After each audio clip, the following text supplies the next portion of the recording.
പുതിയ വീഡിയോയിലേക്ക് എല്ലാവർക്കും സ്വാഗതം. നമ്മളിന്ന് പറയാൻ പോണത് ബിഗ് ബോസിൽ നടന്ന ഒരു ചെറിയൊരു രസകരമായുള്ള ഒരു സംഭവമാണ് നമ്മളിന്ന് പറയാൻ പോണത്. എന്താണിത്? ഷഡ്ഡി കേസാണ്. ഇവിടെ പ്രമുഖ താരത്തിന് എന്താ ഉണ്ടായത്?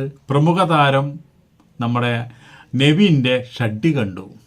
എന്താണെന്ന് വെച്ചിട്ടുണ്ടെങ്കിൽ നെവിൻ ഷഡ്ഡി ഇട്ടിട്ടില്ല എന്നാണ് പറയുന്നത്. അപ്പോൾ നെവിൻ പറയണത് ഞാൻ ഷഡ്ഡി ഇട്ടിട്ടുണ്ട്. അപ്പോൾ അനുമോൾ പറയണത് നീ ഷഡ്ഡി ഇട്ടിട്ടുണ്ടെങ്കിൽ നിൻ്റെ ഷഡ്ഡിയുടെ കളർ എനിക്കറിയാം. നിൻ്റെ ഷഡ്ഡിയുടെ കളർ ആ ഫ്രിഡ്ജിൻ്റെ ഒരു നീല കളറിൻ്റെ അങ്ങനെ ഒരു ഷഡ്ഡി മാത്രമേ നിനക്കുള്ളൂ, പിന്നെ നിനക്ക് ഷഡ്ഡിയേ ഇല്ല. നെവിൻ ഇത് കേട്ടപ്പോൾ എന്തുണ്ടായി, പുറത്ത് പോയി ഒരു 5-6 ഷഡ്ഡി മാന്തി കൊണ്ടുവന്ന് ഉണക്കാട്ടോ തുറന്ന് എന്നിട്ട് പറഞ്ഞു അനുമോൾക്ക് തെറ്റി. അനുമോളെ ഈ ഒരു ഷഡ്ഡിങ് കൊണ്ടല്ല ഞാൻ ബിഗ് ബോസ് ഹൗസിലേക്ക് വന്നത്. ഒരു ഡസൻ ഷഡ്ഡി എൻ്റെ കയ്യിലുണ്ട്. ഇതൊന്നും നീ കണ്ടില്ലേ? അല്ല, ഞാൻ നിന്നെ പലപ്പോഴും കാണാറുള്ളത് ഈ നീല ഷഡ്ഡി ഇട്ടിട്ട് കാണാറ്. വേറെ ഒന്നും പിന്നെ നോക്കുമ്പോൾ നീ ഒരു ഷഡ്ഡി ഇടാണ്ട് ഞാൻ കണ്ടിട്ടുണ്ട്. അപ്പോൾ പറഞ്ഞു നീ ഇത് നോക്കി നടക്കലാണോ വൃത്തികെട്ടവളെ, നിനക്ക് പണി? ആണുങ്ങൾ ഷഡ്ഡി ഇടുന്നതും ഷഡ്ഡി ഊരുന്നതും ഷഡ്ഡിയുടെ കളർ നോക്കി നടക്കണമാണോ വൃത്തികെട്ടവളെ നിനക്ക് പണി എന്ന് നെവിൻ ചോദിക്കുന്നുണ്ട്. അപ്പോൾ സ്ത്രീകൾ പുരുഷന്മാരുടെ ഷഡ്ഡിയുടെ കളർ നോക്കണെന്തിനാ? ഷഡ്ഡി പുരുഷന്മാർ ഇട്ടിട്ടുണ്ടോ നോക്കണെന്തിനാ?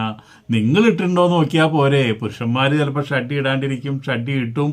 അതൊക്കെ അവരുടെ ഇഷ്ടത്തിന് വിട്ടുകൊടുക്കും. മോളെ, ബിഗ് ബോസിൻ്റെ ഉള്ളിൽ കണ്ടന്റിന് വേണ്ടി നീ ഷഡ്ഡിമേ കയറി പിടിക്കേണ്ട വല്ല കാര്യമുണ്ടോ? ഇന്നലെ രാത്രി എന്തുണ്ടാ വെച്ചിട്ടുണ്ടെങ്കിൽ ഒരു അനുമോൾക്ക് ഒരു സ്വഭാവമുണ്ട്. രാത്രി വന്നാൽ മൂപ്പര വസ്ത്രങ്ങളെല്ലാം കൂടിയിട്ട് കുറച്ച് സർഫിലിട്ടിട്ട് ഉജാലയിൽ മുക്കി അതവിടെ വയ്ക്കും. നേരം വെളുത്ത് വന്ന് അത് കഴുകും. ഇന്നലെ എന്തുണ്ടായി, കുറേ മുഷിഞ്ഞ വസ്ത്രങ്ങളെടുത്ത് ഉജാലയിൽ മുക്കി ബാത്റൂമിൽ വെച്ചു. നമ്മൾ വീട്ടിലൊക്കെ ചെയ്യാം, പക്ഷേ അതവിടെ ബിഗ് ബോസിൽ ഒരുപാട് ആൾക്കാരൊക്കെ ഉള്ളപ്പോൾ അത് ചെയ്യുന്നത് വളരെ വൃത്തികേടല്ലേ, മോശമല്ലേ?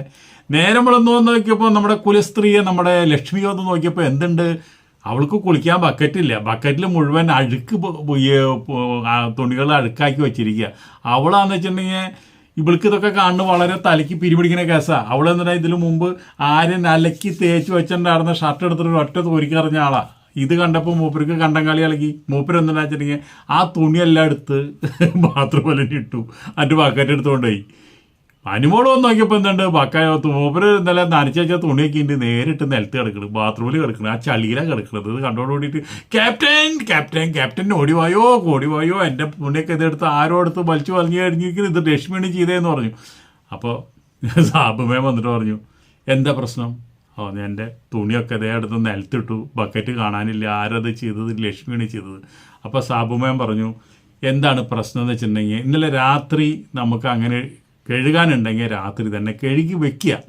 നേരം വെളുക്കുമ്പോൾ ബക്കറ്റ് ആവശ്യമുള്ളതാണ്, ബാത്റൂം ആവശ്യമുള്ളതാണ്. അവർക്ക് കണി കാണാനായിട്ട് നിൻ്റെ കീറിയ വസ്ത്രങ്ങളും അതുപോലെ തന്നെ മുഷിഞ്ഞ വസ്ത്രങ്ങളും ബക്കറ്റിലിട്ടിട്ട് ഉജാലയും കലക്കി വെച്ച് കഴിഞ്ഞാൽ ശരിയാവില്ല എന്ന് പറഞ്ഞു. അതൊക്കെ ശരി, ഞാൻ ചെയ്തത് തെറ്റുണ്ട്, സമ്മതിച്ചു. പക്ഷേ എന്നോടൊരു വാക്ക് ചോദിക്കാറുന്നില്ലേ? ഇതുപോലെ എടുത്ത് നിലത്തി കിട്ടേണ്ട കാര്യമുണ്ടോ? എന്നോടൊരു വാക്ക് ചോദിച്ചൂടെ? നീ ഇതിനു മുമ്പ് ലക്ഷ്മി ഇതുപോലെ തന്നെ ഒരു അവസ്ഥയിൽ കടന്നു പോയതാണ്. എന്തായാലും നീ ഒരു കാര്യം ചെയ്യ്, നീ ചെയ്തത് തെറ്റ്, ലക്ഷ്മി എടുത്ത് നിലത്തിട്ടത് തെറ്റ്. ഞാൻ ലക്ഷ്മിയോട് ചോദിക്കട്ടെ എന്ന് പറഞ്ഞ് സാബുമഞ്ഞ് എന്ന് വളരെ ഡീസൻ്റായി ലക്ഷ്മിയോട് ചോദിച്ചു, ലക്ഷ്മി അങ്ങനെ ഒരു ബക്കറ്റ് വേണമെങ്കിൽ എന്നെ വിളിച്ച് പറയാറുന്നില്ലേ? അല്ലെങ്കിൽ അതും വേണ്ടെങ്കിൽ ഇത് ആരിന് ഈ സാധനം എന്നുള്ളത് അന്വേഷിക്കാമായിരുന്നില്ലേ? എന്നിട്ട് എടുത്ത് നിലത്തിടാട്ടാൻ മതിയായിരുന്നില്ല? അല്ലെങ്കിൽ നിലത്തിടേണ്ട കാര്യം എന്താ ഉള്ളത്? അതിൻ്റെ ആളെ കണ്ടെത്തി കഴിഞ്ഞാൽ ബിഗ് ബോസിന് പുറത്തുള്ള ആൾക്കാരൊന്നുമല്ലല്ലോ, വളരെ കുറച്ച് ആൾക്കാരല്ലേ അതിൻ്റെ ഉള്ളിലുള്ളൂ. അപ്പോൾ എന്തുണ്ടാവണം, നമ്മളത് ആളെ അന്വേഷിച്ചിട്ട് അത് ആ ആളെ കൊണ്ട് ഇടിപ്പിക്കാറുന്നു. എന്തായാലും ലക്ഷ്മി എടുത്ത് നിലത്തിട്ടത് ശരിയായില്ല. ലക്ഷ്മി ഇതിനു മുമ്പും ഇതുപോലെയുള്ള കാര്യങ്ങളൊക്കെ ചെയ്തിട്ടുണ്ട്, ശ്രദ്ധിക്കണം എന്ന് പറഞ്ഞ് ആ കാര്യം ഒരു വഴക്കിൽ എത്തി. ആ കാര്യം വളരെ ഭംഗിയായിട്ട് നമ്മുടെ സാബുമേൻ അത് കണ്ടന്റ് ചെയ്തു. ഇന്നലെ പിന്നെ രസകരമായുള്ള സംഭവം എന്ന് വെച്ചിട്ടുണ്ടെങ്കിൽ നേരം വെളുത്ത് 8:15 പാട്ട് വയ്ക്കുക. 6:30 തന്നെ വന്ന് നിൽക്കുന്നുണ്ട് നമ്മുടെ വാനനിരീക്ഷണം നോക്കിയിട്ട് നമ്മുടെ അനീഷ്. അപ്പോൾ എന്താണെന്നറിയില്ല, ഷാനവാസും നേരത്തെ കഴിഞ്ഞിട്ട് അവിടെ നിന്നൊന്നും ഇല്ലാത്തുന്നുണ്ട്. അപ്പോൾ നൂറ് അവിടെ ഇരിക്കുന്നുണ്ട്. അപ്പോൾ ഇവർ തമ്മിലുള്ള പ്രശ്നങ്ങൾ രൂക്ഷമായി അങ്ങോട്ടും ഇങ്ങോട്ടും ഓരോന്ന് പറഞ്ഞ് അനീഷ് പറയുന്നത് ഇന്നത്തോടു കൂടി നീയായിട്ടുള്ള എല്ലാ ബന്ധങ്ങളും ഞാൻ അറുത്തും മുറിച്ചു. നീ ഇത്രയും വലിയൊരു ദുഷ്ടനാണ്, നീ ഒരു കാപാലികനാണ്, നീ എന്നെ ചതിക്കാൻ വേണ്ടിയിട്ട് നീ എന്നെ സുഹൃത്താക്കി. ഈ സുഹൃത്താക്കിയതാണ് എനിക്ക് ബിഗ് ബോസിൽ പറ്റിയ ഏറ്റവും വലിയ തെറ്റ്. അതുകൊണ്ട് ഇത് ഇന്നമ്മോട് കൂടി അവസാനിക്കുന്നു, വെട്ടി മുറിക്കണ് ഞാൻ. നീ എന്നോട് ഇനി മിണ്ടരുത്, ഞാൻ നിന്നോടും മിണ്ടില്ല, നിനക്ക് നിൻ്റെ വഴി, എനിക്ക് എൻ്റെ വഴി, നമ്മൾ സുഹൃത്തുക്കളല്ല, നമ്മളിനി ശത്രുക്കളാണ് എന്ന് പറയുന്നത്. എന്തായാലും പ്രേക്ഷകർക്ക് ഒരുപാട് സന്തോഷമായി. ഇവരെ കപട സ്നേഹമായിരുന്നു രണ്ടുപേരും എന്ന് നമുക്ക് മനസ്സിലായി. രണ്ടുപേരും ഫേക്കായിട്ടെന്നുള്ളത് നമുക്ക് കൂടുതൽ മനസ്സിലായി. പക്ഷെ അതിൽ ഫേക്കാണ് എന്ന് വെച്ചാലും അനീഷ് പറഞ്ഞ കാര്യങ്ങൾ നമ്മൾ ആദില വന്ന് നിൽക്കുമ്പോൾ വിശേഷങ്ങളും കാര്യങ്ങളൊക്കെ പറയുന്നുണ്ട്. അത് പറയുമ്പോൾ നമ്മുടെ ഷാനവാസിൻ്റെ കണ്ണിൽ നിന്ന് 2 തുള്ളി കണ്ണീര് വരുന്നുണ്ട്. എന്താണെന്ന് വെച്ചിട്ടുണ്ടെങ്കിൽ ഷാനവാസിന് ഈ അനീഷിനോട് സ്വല്പം ഒരു ചെറിയൊരു വിഷമമുണ്ട് ആ കാര്യത്തിൽ. സുഹൃത്താണെന്ന് വെച്ചിട്ടുണ്ടെങ്കിലും എന്തൊക്കെയോ ഒരു സ്വല്പം ഒരു ദുഃഖക്കണ്ണീര് വന്നു. അത് കണ്ടപ്പോൾ നമുക്കും വിഷമമായി. എന്താ വെച്ചിട്ടുണ്ടെങ്കിൽ ഇവന് സ്വല്പം ആത്മാർത്ഥത അനീഷിനോട് ഉണ്ടെന്ന് തോന്നുന്നുണ്ട്. അനീഷാന്ന് വെച്ചിട്ടുണ്ടെങ്കിൽ ഒരു മൊരടനല്ലേ, അവന് അധികം നാളൊന്നും ആരോടും സ്നേഹിച്ച് നിൽക്കാനൊന്നും പറ്റിയൊരു ക്യാരക്ടറല്ല. അവൻ്റെ നാട്ടിലായാലും വീട്ടിലായാലും ജോലി സ്ഥലത്തായാലും എല്ലാ സ്ഥലത്തും സ്വന്തം ഭാര്യയോട് വരെ അങ്ങനെയൊക്കെയാണ്. അപ്പോൾ അതുകൊണ്ട് അവൻ്റെ സുഹൃത്ത് ബന്ധമൊന്നും അധികം ലൈഫ് ലോങ് നിൽക്കുന്നതല്ല എന്ന് ഷാനവാസിനും മനസ്സിലായി.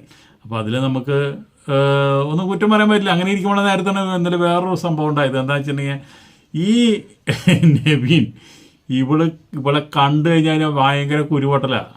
നമ്മുടെ അനുമോളെ കണ്ടു കഴിഞ്ഞാൽ അവൻ എന്തുണ്ടാ വെച്ചിട്ടുണ്ടെങ്കിൽ ഇന്നലെ ഒരു ആ കയറ് ടാസ്കൊക്കെ കഴിഞ്ഞിട്ട് അവൻ നിലത്ത് കിടന്ന ഒരു ഉരുളിച്ചൊക്കെ കഴിഞ്ഞിട്ട് എന്തുണ്ടായി, നേരിട്ട് പോയിട്ട് നമ്മുടെ അനുമോളുടെ ബെഡിലേക്ക് കയറി കിടന്നു. അനുമോൾ അങ്ങോട്ട് കൊലച്ച് വന്നില്ലേടാ, നീ ആ കിച്ചൻ്റെ ഉള്ളിൽ കിടന്ന ആ ഊരിയും കൊണ്ടുവന്ന് നീ തൂറിയ ചന്തിയും കഴിയില്ല, ആ ഊരിയും കൊണ്ടുവന്നിട്ട് നീ എൻ്റെ ബെഡിൽ കിടക്കടാന്ന് പറഞ്ഞിട്ട് നമ്മുടെ എവിടെ ക്യാപ്റ്റൻ ഓടി വരുമോ എന്ന് പറഞ്ഞു. അപ്പം എന്നെ ക്യാപ്റ്റൻ ഓടിയെത്തി.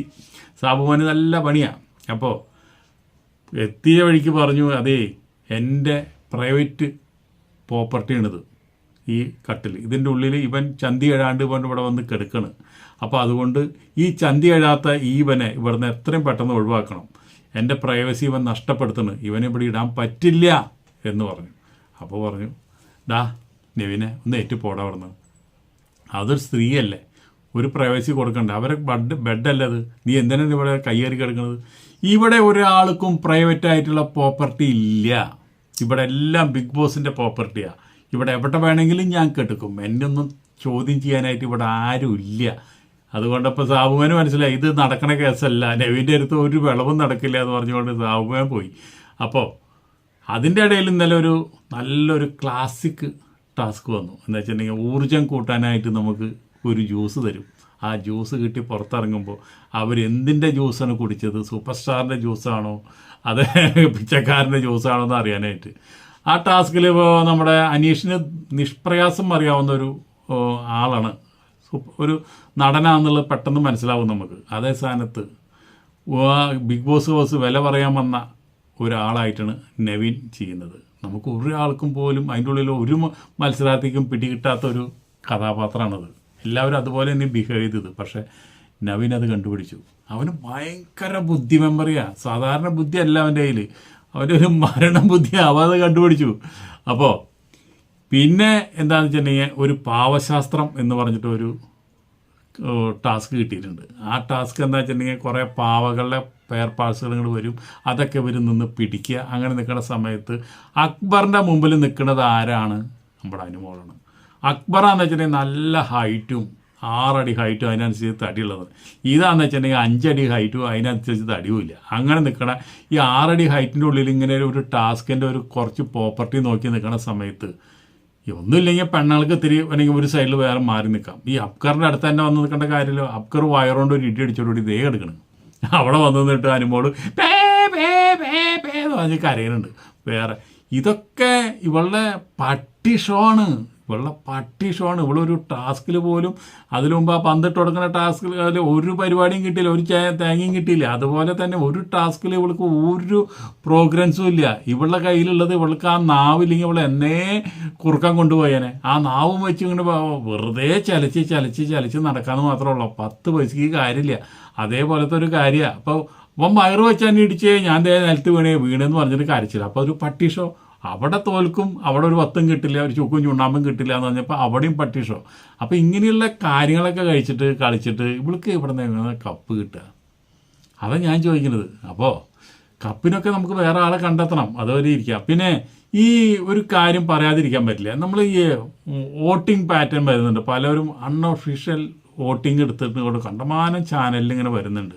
അപ്പോൾ നിങ്ങളൊരു കാര്യം ചെയ്യുക, അങ്ങനെയുള്ള ചാനലിൽ വരുന്ന ഒരു വോട്ടിംഗ് ഇതും റിസൾട്ട് നിങ്ങൾ വിശ്വസിക്കരുത്. കാരണം എന്താ വെച്ചിട്ടുണ്ടെങ്കിൽ ഇതിൽ നേരിട്ട് ഹോട്ട്സ്റ്റാറിൽ കയറി, ജിയോ ഹോട്ട്സ്റ്റാറിൽ കയറി അതിൽ വോട്ട് ചെയ്യുന്നത് മാത്രമാണ് നമുക്ക് യഥാർത്ഥമായിട്ടുള്ള സത്യമുള്ളൂ.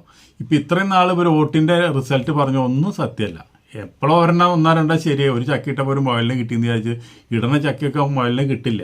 ഇത് ഏഷ്യാനെറ്റിൻ്റെ അതുപോലെ തന്നെ എൻ്റെ മോൻ ഷൈൻ്റെ ബിഗ് ബോസിൻ്റെ 7ൻ്റെ പണിയാണ്. നമ്മൾ ചിലപ്പോൾ ഈ സീസണിൽ നവീനാണ് ഏറ്റവും വോട്ട് കുറവെന്ന് പറഞ്ഞിട്ട് നമ്മൾ കണ്ടമാനം വീഡിയോകൾ അടിച്ചിറക്കും. ലാസ്റ്റ് നവീനായിരിക്കില്ല പോണതാവും ചിലപ്പോൾ അക്ബറാവും, അല്ലെങ്കിൽ ലക്ഷ്മിയാവും, അല്ലെങ്കിൽ അനുമോളായിരിക്കും. ഇതൊന്നും ശരിയല്ല. നിങ്ങളിതൊന്നും വിശ്വസിക്കരുത്. അൺഒഫീഷ്യൽ വോട്ടിംഗ് പാറ്റേൺ നിങ്ങൾ ആരും വിശ്വസിക്കരുത്. അത് ലോകൗട്ടായിപ്പാണ്. എന്ന് വെച്ചിട്ടുണ്ടെങ്കിൽ സത്യസന്ധമായിട്ട് നിങ്ങൾക്ക് യഥാർത്ഥമായിട്ടുള്ള വോട്ടിംഗ് അവിടെയാണ് നടക്കുന്നത്, ഹോട്ട്സ്റ്റാറിലാണ് നടക്കുന്നത്. അതൊരു വലിയൊരു മീഡിയ, വലിയൊരു എല്ലാ ഭാഷയിലും നടക്കുന്ന ബിഗ് ബോസിൻ്റെ ഈ വോട്ട് ശേഖരിക്കുന്ന ഒരു മീഡിയയാണ്. അത് സത്യസന്ധമാണ്. അതിലൊരു കളങ്കം കാണിക്കാൻ പറ്റില്ല, തെറ്റ് കാണിക്കാൻ പറ്റില്ല. ബിഗ് ബോസിന് ഒരു കളി ഒരു മലയാളത്തിൽ മാത്രം കാണിക്കാൻ പറ്റില്ല. കാരണം എന്താണെന്ന് വെച്ചിട്ടുണ്ടെങ്കിൽ ഇന്നല്ലെങ്കിൽ നാളെ നമ്മൾ ആരെങ്കിലും എന്നെ പുറത്താക്കിയത് തെറ്റാണ്, എനിക്ക് വോട്ട് കൂടുതലുണ്ടാണെന്ന് പറഞ്ഞ് ഒരു കേസോ കാര്യങ്ങളോ പോയി കഴിഞ്ഞാൽ എൻ്റെ കംപ്ലീറ്റ് ഡീറ്റെയിൽസ് നമുക്ക് കിട്ടും. അപ്പോൾ അതുകൊണ്ട് അവർ ചെയ്യില്ല. ഇനിയിപ്പോൾ ബിഗ് ബോസിന് ഇഷ്ടപ്പെട്ട ഒരാളെ സേവ് ചെയ്യണമെന്ന് തോന്നിയെങ്കിൽ അവരെന്താ ചെയ്യുക, ആ ആഴ്ചയിൽ നോമിനേഷൻ ഇല്ലാണ്ടായിരിക്കും അവർ. അപ്പോൾ അങ്ങനെ അവർക്ക് സേവ് ചെയ്യാം. അല്ലാണ്ട് വോട്ടിങ്ങിൻ്റെ കാര്യത്തിൽ സേവ് ചെയ്യാൻ പറ്റില്ല. പക്ഷെ നിങ്ങൾ ഒരാൾ പോലും അൺഒഫീഷ്യൽ വോട്ടിൽ വിശ്വസിക്കരുത്. അത് വിശ്വസിച്ച് നിങ്ങൾ മുന്നോട്ട് പോകാനോ അല്ലെങ്കിൽ വോട്ട് ഇപ്പോൾ നെവിന് കുറവാണ്, ഇനി നെവിന് വോട്ട് ചെയ്യേണ്ട, മുമ്പിൽ ആരാ നിൽക്കുന്നത് ഷാനവാസ്, എന്നാൽ ഷാനവാസിന് ചെയ്യാം അല്ലെങ്കിൽ ആരിന് ചെയ്യാം എന്നും വിചാരിക്കേണ്ട. ഈ അൺഒഫീഷ്യൽ വോട്ടിൽ കംപ്ലീറ്റ് പക്ക ഫേക്കാണ്. അതുകൊണ്ട് നിങ്ങൾ അതിൽ വിശ്വസിക്കരുത്. അത് വിചാരിച്ചല്ല ബിഗ് ബോസിലെ ആൾക്കാർ പുറത്താവണത്. അത് പുറത്താവണ ആളെ എനിക്കെന്നല്ല, ഇനിയിപ്പോൾ വോട്ടിങ്ങിൻ്റെ പാറ്റം കണ്ടിട്ട് അല്ല, ഒരാൾക്കും പ്രവചിക്കാൻ പറ്റില്ല. ഇപ്പോൾ മോഹൻലാലിനും പ്രവചിക്കാൻ പറ്റില്ല, ബിഗ് ബോസിന് പോലും പ്രവചിക്കാൻ പറ്റില്ല. അവസാന നിമിഷത്തിൽ അവർക്ക് അതിൻ്റെ കളേഴ്സ് കിട്ടുക. അപ്പോഴാണ് അവർ അതിൻ്റേതായുള്ള കാര്യങ്ങൾ അവർ ചെയ്യുന്നത്. അപ്പോൾ അതുകൊണ്ട് അത് കംപ്ലീറ്റ് വിട്ടുകള, അത് നമുക്ക് ചിന്തിക്കേണ്ട. അതൊരു സസ്പെൻസ് ആയിട്ട് ഇരിക്കട്ടെ. അടുത്ത വീഡിയോയിൽ നമുക്ക് വീണ്ടും കാണാത്തവരെ നിങ്ങൾക്ക് എല്ലാവർക്കും നന്ദി, നമസ്കാരം.